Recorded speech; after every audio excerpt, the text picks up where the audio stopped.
যারা গুম খুনের জন্য দায়ী তাদের বিচারের মুখোমুখি দাঁড় করাতে সরকার ব্যর্থ হলে রাষ্ট্র হুমকির মুখে পড়তে পারে বলে মন্তব্য করেছেন সড়ক পরিবহন ও রেল প্রতিমন্ত্রী হাবিবুর রশিদ হাবিব। বুধবার বিকেলে প্রধানমন্ত্রীর পক্ষ থেকে গুম খুন ও জুলাই শহীদদের পরিবারের কাছে ঈদ উপহার পৌঁছে দিয়ে এই আশঙ্কার কথা জানান তিনি। আর মুক্তিযুদ্ধ বিষয়ক প্রতিমন্ত্রী ইশরাক হোসেন জানান, শিগগিরই তার মন্ত্রণালয় গুম খুন ও জুলাই শহীদদের পুনর্বাসনের জন্য প্রধানমন্ত্রীর কাছে পরিকল্পনা জমা দেবে। দীর্ঘ ১৩টি বছর বাবা শব্দকে আঁকড়ে ধরে একাকী বেড়ে উঠেছেন এই সন্তান। জন্মের পরপরই বাবাকে হারানোয় তাকে জড়িয়ে ধরার আবেগ কেমন হয় তা কেবল ধারণাই করেছেন রিধি। গুমের শিকার বাবাকে স্মরণ করে তাই এই কান্না তার। রাজধানীর নয়াপল্টনে বিএনপির কার্যালয়ে ঢাকা মহানগর দক্ষিণ ছাত্রদল আয়োজিত ঈদ উপহার প্রদান অনুষ্ঠানে উপস্থিত হন গুম খুনের শিকার ও জুলাই শহীদ কয়েকটি পরিবার, যাদের হাতে প্রধানমন্ত্রীর পক্ষ থেকে তুলে দেয়া হয় ঈদ উপহার।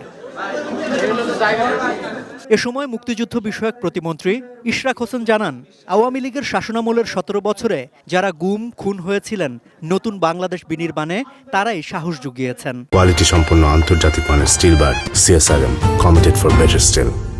ঈদের পরপরই আমি মাননীয় প্রধানমন্ত্রীর কাছে একটা প্রস্তাব রাখবো যে আমাদের এই গুম পরিবারের যারা সদস্যরা রয়েছেন এই মুক্তিযুদ্ধ বিষয়ক মন্ত্রণালয়ের পক্ষ থেকে যাতে তাদের পুনর্বাসনের জন্য উদ্যোগ নেওয়া হয় এবং সেই ধরনের কার্যক্রম হাতে নেওয়া হয়।